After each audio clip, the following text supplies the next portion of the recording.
آگے اللہ سبحانہ تعالیٰ فرماتے ہیں، الم ترا، کیا آپ نے دیکھا نہیں، کیفا کس طرح، ضرب اللہ بیان کی اللہ نے، مثلاً ایک مثال، کلمتن طیبتن کلمہ طیب کی، کشجرتن طیبتن مانند درخت کے پاکیزہ یعنی کھجور کے، اصلھا اس کی جڑ، ثابت مضبوط ہے، وفرعھا اور اس کی شاخیں، فی السماء آسمان میں ہیں، تؤتی وہ لاتا ہے یعنی وہ درخت لاتا ہے، اکلھا اپنا پھل، کل حین ہر وقت، باذن ربھا اپنے رب کے اذن سے، ویضرب اللہ اور بیان کرتا ہے اللہ، الامثال مثالیں، للناس لوگوں کے لیے، لعلہم شاید کہ وہ، یتذکرون نصیحت پکڑیں۔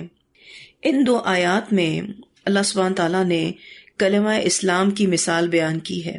اللہ سبحانہ تعالیٰ فرماتے ہیں، اے نبی صلی اللہ علیہ وسلم، کیا آپ نے دیکھا نہیں کہ اللہ نے کلمہ طیب یعنی اسلام کی کیسی مثال بیان کی، کہ وہ ایک پاکیزہ درخت کی طرح ہے، اس کی جڑ مضبوط ہے اور اس کی شاخیں آسمان میں ہیں، وہ ہر وقت اپنے رب کے حکم سے اپنا پھل لاتا ہے، اور اللہ لوگوں کے لیے مثالیں بیان کرتے ہیں تاکہ وہ نصیحت پکڑیں۔ تو کلمہ اسلام کی مثال بیان کی گئی ہے۔ یہاں پر کلمتن طیبتن سے مراد اس بات کی گواہی دینا ہے کہ اللہ کے سوا کوئی معبود نہیں، یعنی کلمہ توحید لا الہ الا اللہ مراد ہے، اور اسی پر ایمان کی بنیاد ہے۔ اس بارے میں ایک روایت بھی آتی ہے، رسول اللہ صلی اللہ علیہ وسلم نے فرمایا، جو شخص فوت ہو جائے اور وہ جانتا ہو یعنی اس کا ایمان ہو کہ اللہ کے سوا کوئی معبود نہیں، تو وہ جنت میں داخل ہوگا۔ اسے مسلم نے روایت کیا ہے۔ تو کلمہ توحید کی بڑی ہی فضیلت ہے کہ جو بھی اس کلمے کو قبول کرنے والا ہے وہ جنت میں جائے گا، اور اسی پر ہی ایمان کی بنیاد ہے۔ پھر یہ کہ اس سے مراد توحید پر مبنی عقائد اور نظریات بھی ہیں، اور بھلائی کی ہر بات بھی اس سے مراد ہے۔ پھر اسی طرح سے کلام طیب یعنی قرآن بھی اس سے مراد ہے۔ پھر مسنون اذکار اور حق کی دعوت بھی اس سے مراد لی گئی ہیں۔ تو کلمتن طیبتن سے مراد کلمہ توحید، پھر اسی طرح سے توحید پر مبنی عقائد اور نظریات، پھر اسی طرح سے ہر اچھی بات، بھلائی کی بات، اور قرآن مجید، پھر اسی طرح سے مسنون اذکار اور حق کی دعوت بھی اس سے مراد لی گئی ہیں۔ کشجرتن طیبتن، اس سے مراد کھجور کا درخت ہے، اور اس کھجور کے درخت سے مراد مومن ہے، جس کے دل میں کلمہ طیبہ یا کلمہ توحید ہے۔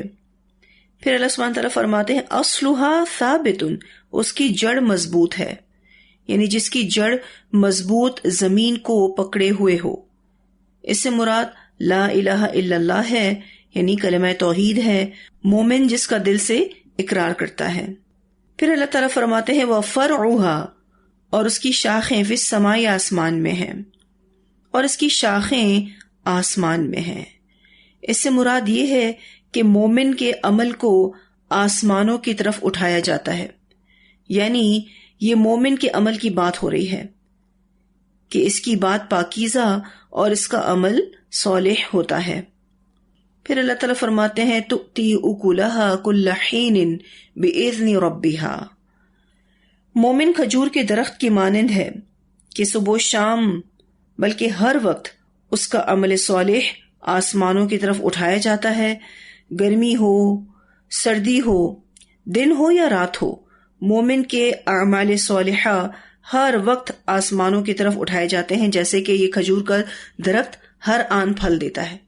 بالکل مومن بھی اسی طرح سے ہر وقت نیک عمل کرنے والا ہوتا ہے۔ اور ساتھ آپ یہ دیکھیے بِإِذْنِ رَبِّهَا لکھا ہوا ہے، یعنی اللہ کے اذن سے، یعنی مومن اللہ کی دی ہوئی توفیق سے ہی ہر آن نیک اعمال کرتا ہے۔ تو اللہ تعالیٰ نے کلمہ طیبہ کو شجرتن طیبہ سے سمجھایا ہے۔ ان دونوں آیات میں اس پاکیزہ درخت کی 4 صفات بیان کی گئی ہیں۔ پہلی صفت کہ وہ طیب اور پاکیزہ ہے، اس کی عمدگی خواہ شکل و صورت کے اعتبار سے ہو یا پھل پھول کے اعتبار سے ہو، یا پھر پھل کے خوش ذائقہ اور میٹھا اور خوشبودار ہونے کے اعتبار سے ہو.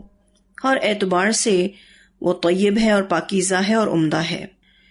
دوسری صفت یہ بتائی گئی ہے کہ اس کی جڑیں زمین میں خوب مستحکم اور گہرائی تک پہنچی ہوئی ہوتی ہیں. وہ اس قدر مضبوط ہیں جو اپنے طویل القامت درخت یعنی اونچے قد کے درخت کا بوجھ برداشت کر سکتی ہیں. تیسری صفت یہ بیان کی گئی کہ اس کی شاخیں آسمانوں میں یعنی بلندی تک چلی گئی ہیں، اس لیے جو بھی پھل حاصل ہوگا وہ تمام آلودگیوں سے محفوظ ہوگا. پھر چوتھی صفت یہ بیان کی گئی ہے کہ یہ عام درختوں کی طرح نہیں بلکہ ہر موسم میں پورا پھل دیتا ہے. اور یہ ساری صفات کھجور کے درخت اور اس کے پھل کی ہیں. اس بارے میں ایک روایت بھی آتی ہے. سیدنا عبداللہ بن عمر رضی اللہ عنہما کہتے ہیں کہ ایک دفعہ ہم رسول اللہ صلی اللہ علیہ وسلم کے پاس بیٹھے تھے.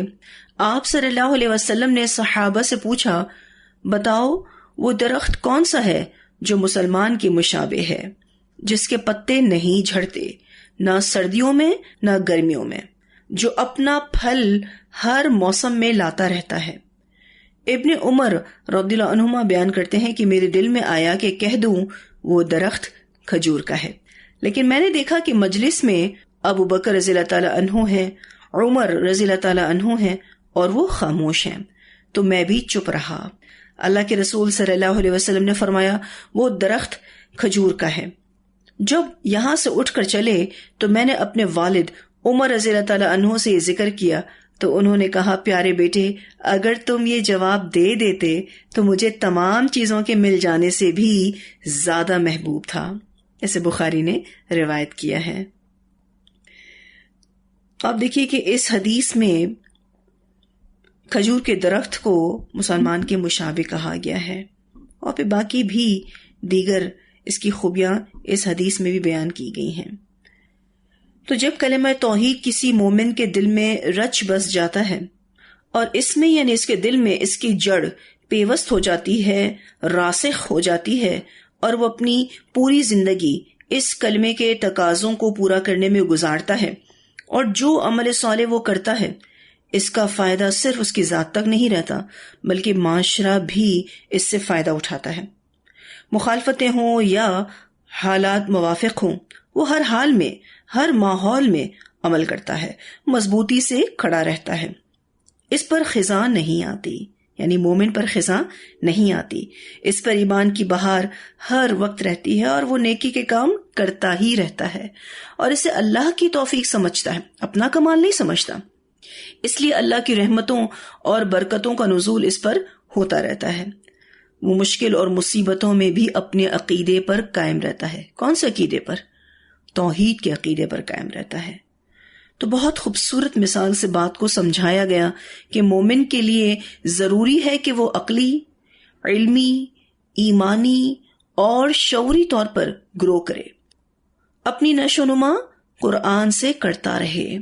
اگر مومن کی ایمانی حالت اچھی ہے تو قرآن کی وجہ سے ہے، اگر وہ اس قرآن کو چھوڑ دے تو سوکھ جائے گا، ختم ہو جائے گا. تو آپ دیکھیے کہ یہاں پر اللہ سبحانہ تعالیٰ نے مومن کی مثال کھجور کے درخت کے ساتھ دی ہے. اس کا تھوڑا سا موازنہ کر لیتے ہیں. کھجور کے درخت کی جڑیں دوسرے درختوں کی جڑوں سے مختلف ہیں. اس کی جڑیں سیدھی زمین کے اندر جاتی ہیں، اس لیے زیادہ مضبوط ہوتی ہیں. آپ اس کو یوں سمجھ سکتے ہیں کہ جیسے دیوار میں کیل ٹھوکی جاتی ہے نا، بالکل سٹریٹ وہ دیوار کے اندر چلی جاتی ہے، بالکل اسی طرح سے کھجور کے درخت کی جڑیں ہوتی ہیں. پھر یہ کہ یہ درخت سالہ سال میں بڑھتا ہے، اس لیے باقی بھی سالہ سال رہتا ہے. اسی طرح مومن کی بنیاد توحید پر ہوتی ہے، گویا مضبوط جڑ کی طرح ہے. یہ دھیرے دھیرے عمل میں گرو کرتا ہے اور استقامت حاصل کر لیتا ہے. پھر یہ کہ کھجور کے درخت کی شاخیں آسمان میں ہیں، یعنی بلندی کی طرف اٹھتی ہیں.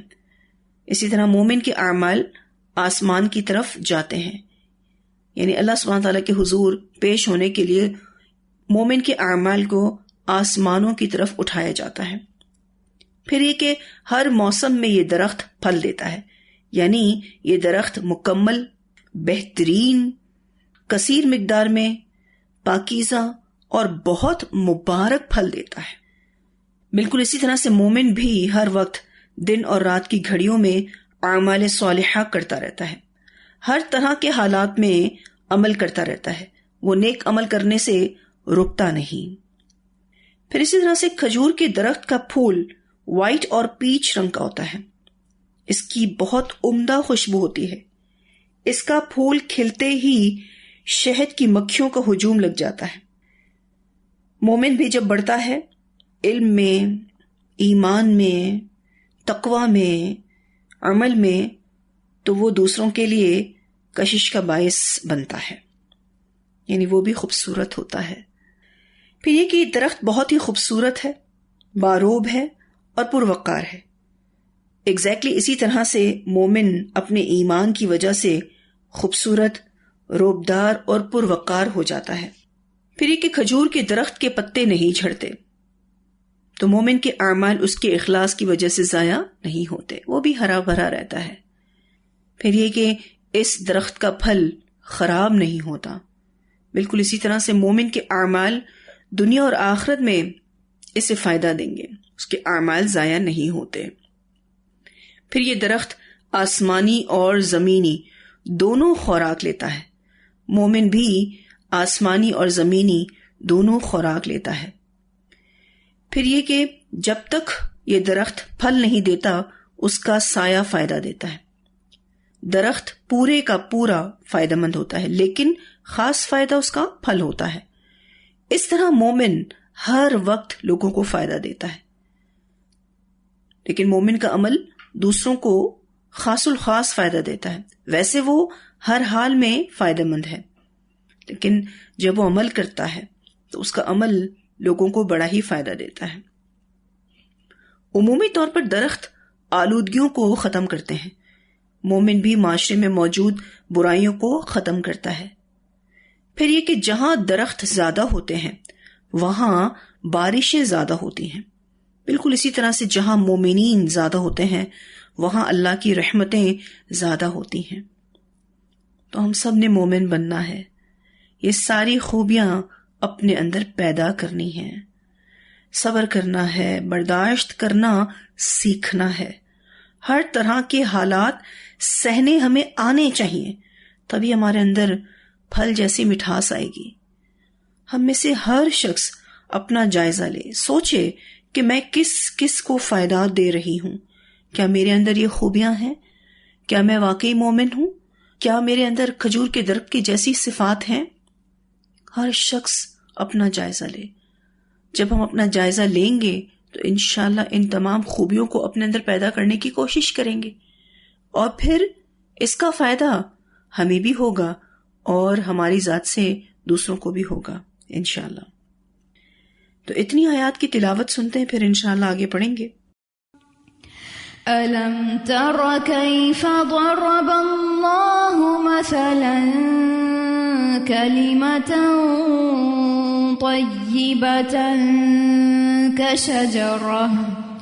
كَشَجَرَةٍ طَيِّبَةٍ أَصْلُهَا ثَابِتٌ وَفَرْعُهَا فِي السَّمَاءِ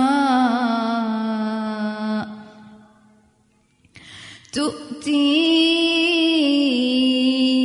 أُكُلَهَا كُلَّ حِينٍ بِإِذْنِ رَبِّهَا وَيَضْرِبُ اللَّهُ الْأَمْثَالَ لِلنَّاسِ لَعَلَّهُمْ يَتَذَكَّرُونَ۔ تو بہت ہی خوبصورت مثال اللہ سبحانہ تعالیٰ نے کلمہ اسلام کی دی، پھر اسی طرح سے مومن کی دی، اور پھر اللہ تعالیٰ اس آیت کے آخر میں کہتے ہیں وَيَضْرِبُ اللَّهُ الْأَمْثَالَ لِلنَّاسِ لَعَلَّهُمْ يَتَذَكَّرُونَ۔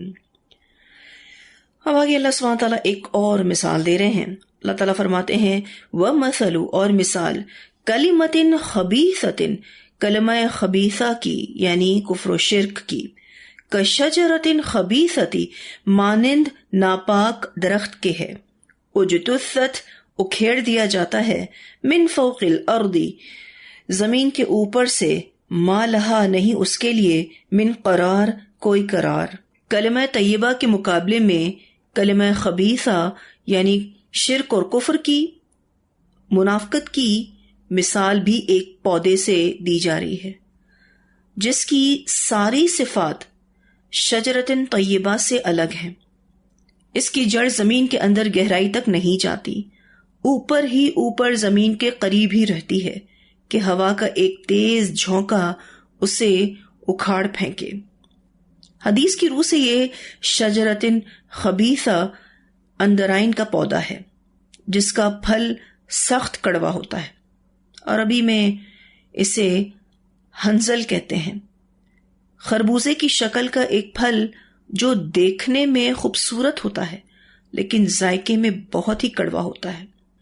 تو اللہ سبحانہ تعالیٰ فرماتے ہیں نہ اس کی جڑ مستحکم ہے اور نہ اس کی شاخیں بلند ہیں۔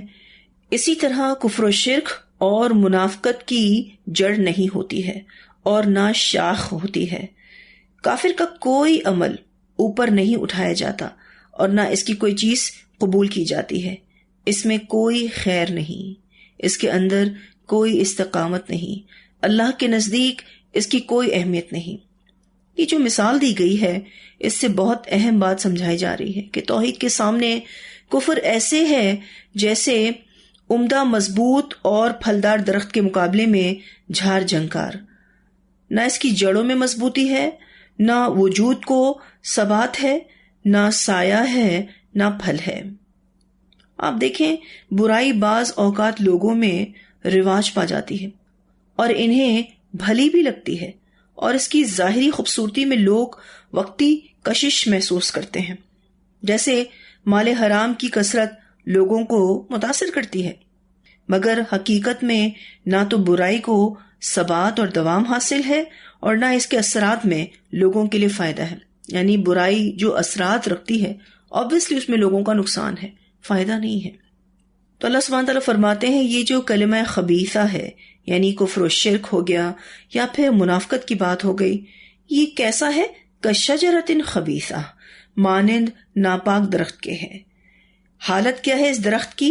اجتثت من فوق الارض، اکھیڑ دیا جاتا ہے زمین کے اوپر سے، یعنی انتہائی کمزور بیل ہے۔ ما لہا من قرار، نہیں اس کے لیے کوئی قرار۔ تو کمپیریزن کیا گیا کلمہ طیبہ کا کلمہ خبیثہ کے ساتھ، اور اس کلمہ خبیثہ کی مثال بھی ایک پودے سے دی گئی۔ پھر اللہ سبحانہ تعالیٰ فرماتے ہیں یثبت اللہ الذین، ثابت قدم رکھتا ہے اللہ ان لوگوں کو جو آمنوا ایمان لائے، بالقول ثابتی، قول ثابت کے ساتھ یعنی کلمہ توحید کے ساتھ، فی الحیات الدنیا، دنیا کی زندگی میں بھی، وفی الآخرہ، اور آخرت میں بھی، ویضل اللہ، اور بھٹکاتا ہے اللہ الظالمین، ظالموں کو، ویفعل اللہ، اور کرتا ہے اللہ ما یشاء، جو وہ چاہتا ہے۔ اب یہاں اس آیت میں اللہ سبحانہ تعالیٰ یہ بتا رہے ہیں کہ اللہ مومن کو دنیا اور آخرت میں قول ثابت کے ساتھ مضبوطی عطا کرتا ہے۔ قول ثابت سے مراد دنیا میں توحید ہے اور آخرت میں قبر کے سوال جواب ہیں۔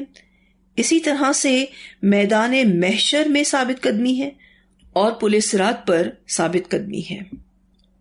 تو اللہ سبحانہ تعالیٰ ایمان والوں کو ساتھ ساتھ استقامت بھی دیتا رہتا ہے، انہیں جماتا رہتا ہے۔ یاد رکھنے والی بات ہے کہ ایمان اور قول ثابت ان دونوں کے بغیر استقامت نہیں مل سکتی۔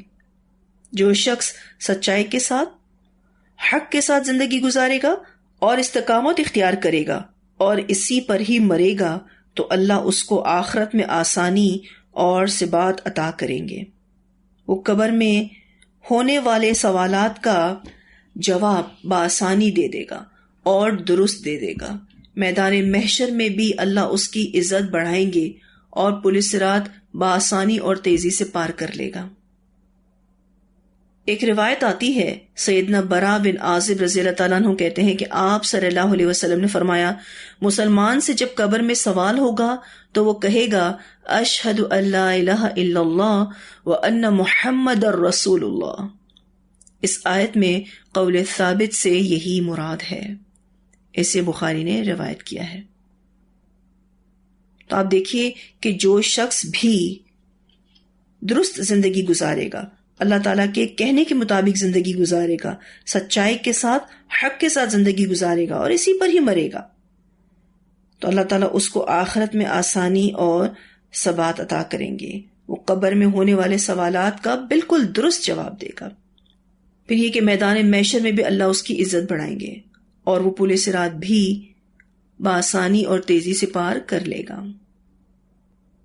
آپ دیکھیے کہ یہ جو قبر میں سوال جواب ہیں، اس بارے میں ایک طویل روایت بھی آتی ہے جس میں ہمیں یہ پتہ چلتا ہے کہ اللہ تعالیٰ کس طرح سے قبر میں جانے والے سے فرشتوں کے ذریعے سوال جواب کرتے ہیں. سیدنا انس بن مالک رضی اللہ تعالیٰ عنہ بیان کرتے ہیں کہ رسول اللہ صلی اللہ علیہ وسلم نے فرمایا، جب بندہ اپنی قبر میں رکھا جاتا ہے اور اس کے ساتھی اس سے رخصت ہو جاتے ہیں اور وہ ابھی ان کی جوتیوں کی آواز سن رہا ہوتا ہے کہ اس کے پاس 2 فرشتے آتے ہیں، اسے بٹھاتے ہیں اور اس سے کہتے ہیں کہ تو اس شخص یعنی محمد صلی اللہ علیہ وسلم کے متعلق کیا کہتا ہے؟ مومن جواب دیتا ہے، میں گواہی دیتا ہوں کہ وہ اللہ کے بندے اور اس کے رسول ہیں. اس سے کہا جاتا ہے کہ اپنا ٹھکانہ جہنم کی طرف دیکھ، اللہ نے اس کے بدلے تجھے جنت عطا کی. وہ شخص یہ دونوں مقامات اکٹھے دیکھتا ہے. رہا منافق یا کافر، تو اس سے جب پوچھا جاتا ہے کہ تو اس شخص کے متعلق کیا کہتا تھا، تو وہ کہتا ہے میں نہیں جانتا. یعنی جب اس سے پوچھا گیا کہ نبی اکرم صلی اللہ علیہ وسلم کے بارے میں تم کیا جانتے ہو، تو وہ بتا نہ سکا. اس نے کہا میں نہیں جانتا، میں تو بس وہی کہتا تھا جو لوگ کہتے تھے. اس سے کہا جاتا ہے تو نے نہ کچھ سمجھا اور نہ اچھے لوگوں کی پیروی کی. پھر لوہے کے ہتھوڑوں سے اسے مارا جاتا ہے تو وہ چیختا ہے اور اس کی چیخ کو سوائے جن و انس کے تمام چیزیں جو اس کے قریب ہوتی ہیں سنتی ہیں. اسے بخاری نے روایت کیا ہے. اس لیے آپ دیکھیے کہ یہ جو قبر میں سوال جواب ہوں گے نا، یوں سمجھ لیجئے یہ آخرت کی پہلی سیڑھی ہے. یعنی جو پہلا اسٹیپ ہے نا وہ ہے قبر. اگر اس میں اللہ سبحانہ تعالیٰ نے ہمیں کامیاب اور کامران کر دیا تو آگے کے مراحل بھی انشاءاللہ بآسانی اور خیر خوبی کے ساتھ طے ہو جائیں گے. لیکن اگر قبر کے معاملات ہی خطرناک ہیں تو پھر کس طرح سے ہمارے لیے آگے اچھا ہوگا.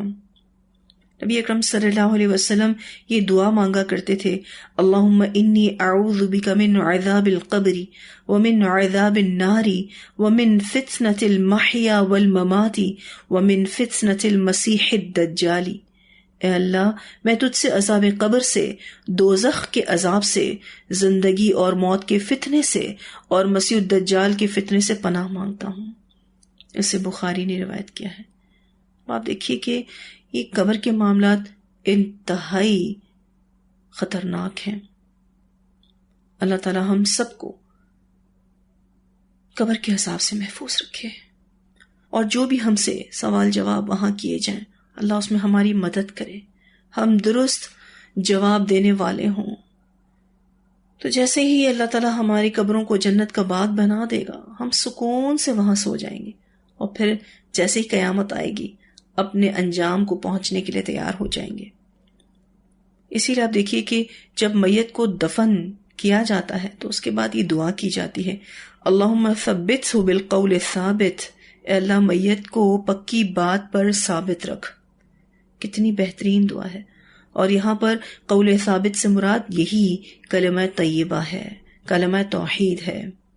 کتنی پیاری دعا ہے، اللہم ثبتہ بالقول الثابت. ایکچولی یہ دعا کے آثار بخاری کی روایت میں ملتے ہیں.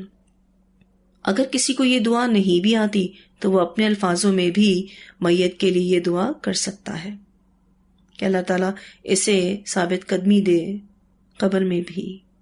یعنی جو سوال جواب قبر میں فرشتوں کے ذریعے اللہ تعالیٰ آپ نے کرنے ہیں اس میں اس میت کو ثابت قدم رکھ.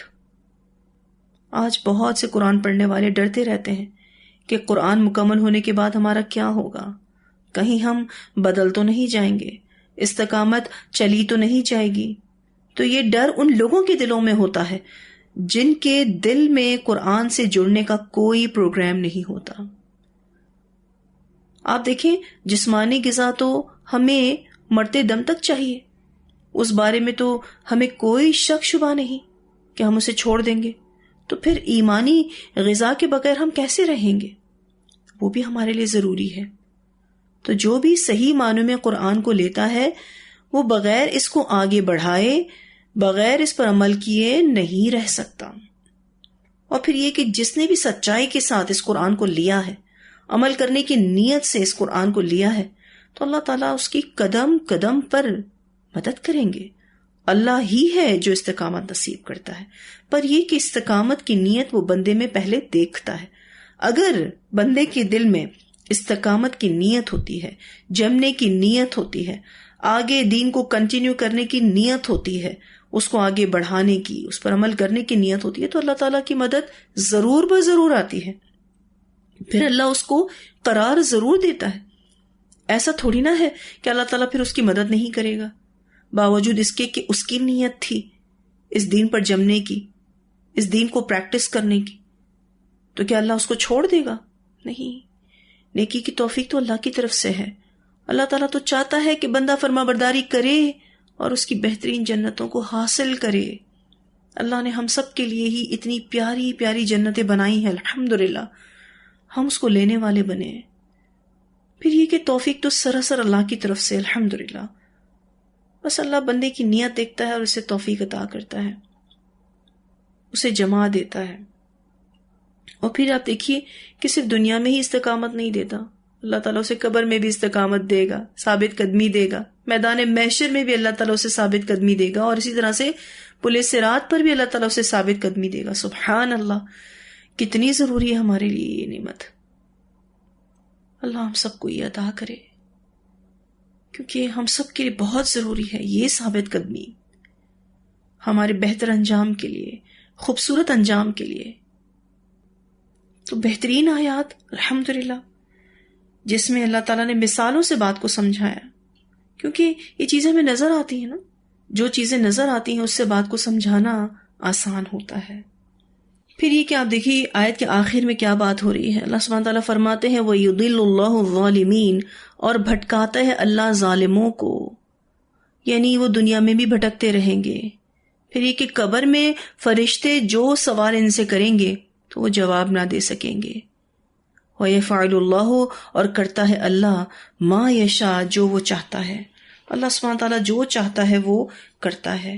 تو یہاں اس آیت میں جو بات ہو رہی ہے یثبت اللہ الذین آمنوا بالقول الثابت فی الحیات الدنیا وفی الآخرہ ویضل اللہ الظالمین ویفعل اللہ ما یشاء۔ اللہ ان لوگوں کو جو ایمان لائے پختہ بات کے ساتھ خوب قائم رکھتا ہے دنیا کی زندگی میں اور آخرت میں بھی، اور اللہ ظالموں کو گمراہ کر دیتا ہے، اور اللہ کرتا ہے جو چاہتا ہے۔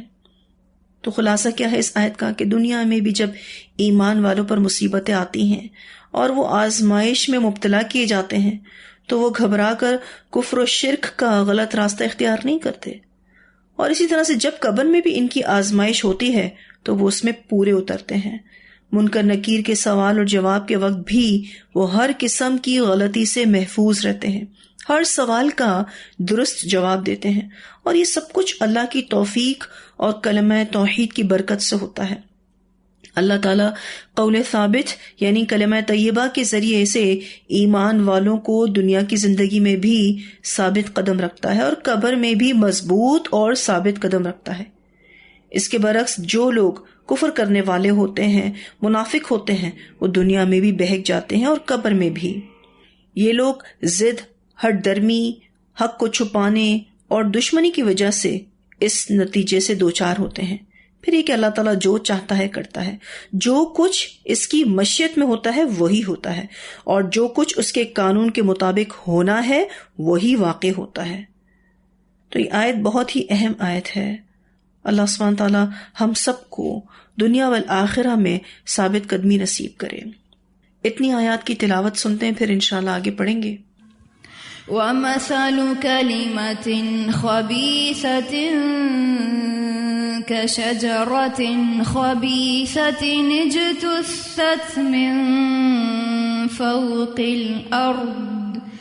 اجْتُثَّتْ مِنْ فوق الأرض ما لها من قرار يثبت الله الذين آمنوا بالقول الثابت